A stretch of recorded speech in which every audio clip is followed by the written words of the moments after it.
I made a list of my biggest regrets in Rise of Kingdoms. Watch this video so you don't do the same. Let's go. Spartans!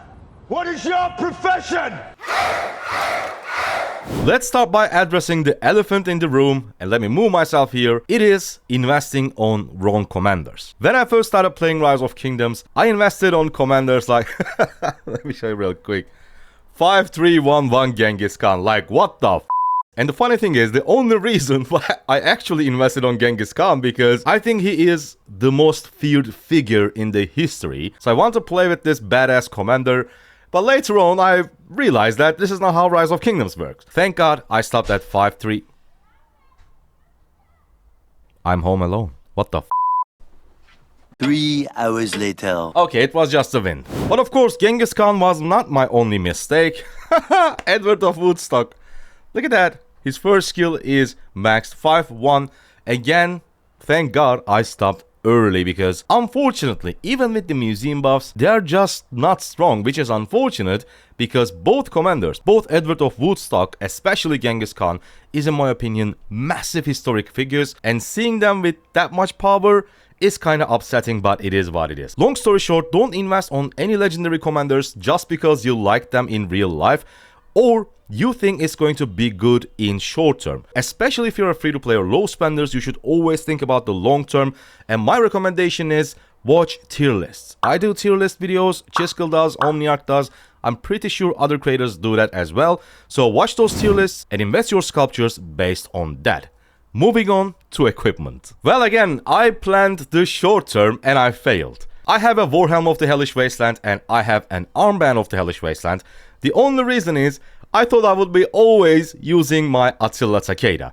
If you guys don't know, 4 pieces set bonus is 3% counterattack damage, and it really helps Attila Takeda. But for some reason I never thought Attila Takeda would be outdated, so I crafted equipment specifically for that pairing. And now I've failed. I need a KVK helm and I need a Navarre's control. Those are going to be my next 2 crafts, but I regret a lot. So don't craft equipment just because it fits perfectly to a specific march. When you craft equipment, especially legendary, you want that equipment to be as universal and as useful as possible. I made that mistake. I crafted equipment just for Attila Takeda, and now I'm not even using them. RIP. And also, this is more like a beginner tip, but when I first crafted a few legendaries, I didn't even realize that when you dismantle them, you only get half of the materials back. To craft a concealed dagger, for example, as you can see, you need 40 from each material, but if you dismantle it, you only get half of it back, 20, 20, and 20. So I wasted so many materials. If you're crafting a legendary, first make sure that that is a really good piece that will serve you for a very long time. And the second, don't dismantle it, because the value you are losing is massive. Oh man, I'm so upset about this, but this is probably my biggest regret. Well, back in the day, it wasn't actually a regret. It was very logical, but the way how the game progressed and the commanders and everything, I regret I regret being an infantry main. I hate to say it, but I do. If we take a look at my infantry commanders, I'm not even going to count, 5511 Richard. This is just a universal commander that you can do a lot of things like barb chaining, etc. But I was very lucky with Charles Martel sculptures.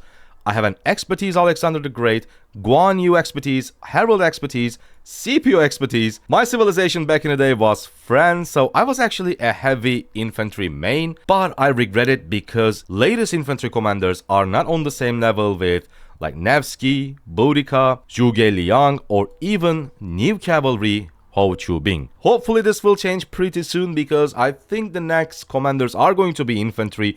I'm not 100% sure if it's leadership or infantry. Then we can see if infantry becomes stronger or even worse. Hopefully it doesn't get worse. I recently released a video, best troop type in Rise of Kingdoms in 2023. Make sure to watch that after this one. I will have a card around here at the end of this video. Next up, and I don't still have them, farm accounts. If you're a free-to-play or low spender, farm account is your best friend. However, even though when you create a farm account, the only thing you do is log into that account, send gatherers to resources, and be done with it. Just log in for 5 minutes, repeat the same process over and over again so that you can have a lot of resources. But on top of that, I think this is the best one. Since you are farming resources with your farm accounts, I'm not saying farm account but farm accounts, multiple accounts if you can manage, but this allows you to only farm gems with your main account. And since you will have a lot of resources thanks to those farm accounts, you have the privilege to just farm gems with your main account, which will help you stack up those gems, spin commander wheels, play various equipment events much more than you usually would, and this obviously equals account growth. Better commanders, better equipment, even better armaments. So if you have the time and if you are not a lazy little like me, go ahead and start some farm accounts. Another massive mistake I did was thinking I should only be fighting with tier 5 units in the open field. Because when you think about it, it makes sense. It's your strongest unit type, you're a free-to-play low spender, and you want to contribute as much as you can, so obviously you are going to use your best troops, right? However, that's not the case, because when you just use T5 units, you will have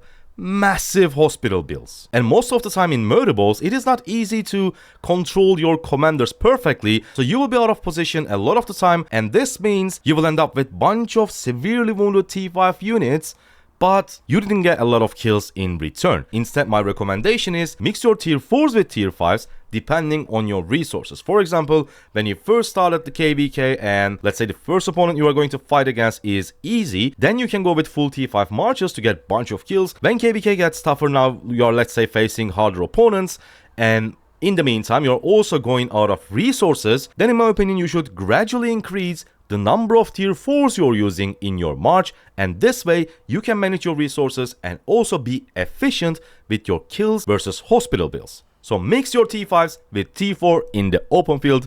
Don't do what I did and just use T5s with all your troops and boom, go out of resources. Don't do that. One more massive mistake was wasting, yeah, I will say not spending, I will say wasting my gems for Arrow of Resistances. You need Arrow of Resistances to increase the level of your watchtower, to upgrade your watchtower. However, it is a lot easier to get Arrow of Resistances compared to Book of Covenants. In my opinion, you will eventually end up spending gems to purchase Book of Covenants, upgrade your castle and unlock your T5, but you can definitely farm for Arrow of Resistances. Please don't spend any gems. Don't do what I did. Don't waste your gems on Arrow of Resistances. Trust me, you will collect enough to upgrade your watchtower. And oh my god, if I sell all of these, look how many alliance credits I would get. And last but certainly not the least is migration. I know when you play too much in a kingdom, you develop friendships and all that. However, if your goal in Rise of Kingdoms is to be able to grow your account, then you need to be in an active kingdom and you need to be winning at least some KVKs. I mean, if you are playing the game for, the social aspect of it and you like the friendships and all that, of course, stay in that kingdom. However, if your goal is to grow your account as fast as possible, it is okay to migrate. Don't afraid migrating to new kingdoms. You're going to meet with new players. Maybe you will like it, maybe you will hate it. And that's why here's one last step before we finish the video. If you are a complete free-to-play, if you're not spending any money in the game, you will need passport pages to migrate to a different kingdom, and you can either purchase this with your alliance credits in the alliance shop, or unfortunately, you will have to spend some amount of money. But of course, if you're a complete free-to-play, this means you cannot spend money, so you will need those alliance credits to migrate to a different kingdom. So don't waste your credits on like VIP points, teleports, I don't know, like governor rename. Don't do that. Right now, I'm actually happy in my kingdom. Like, we are extremely active. Like, eventually, at some point, I will migrate to a different kingdom. So if I don't want to spend any money on passport pages, then I will need all my individual credits, and that's why I'm not spending them. And by the way, Kingdom 2884, our kingdom, is open for migration right now. So if you're interested, I will have a Discord link down in the description. Here is the video about the best troop type in Rise of Kingdoms right now. Make sure to tap on it, and I see you there.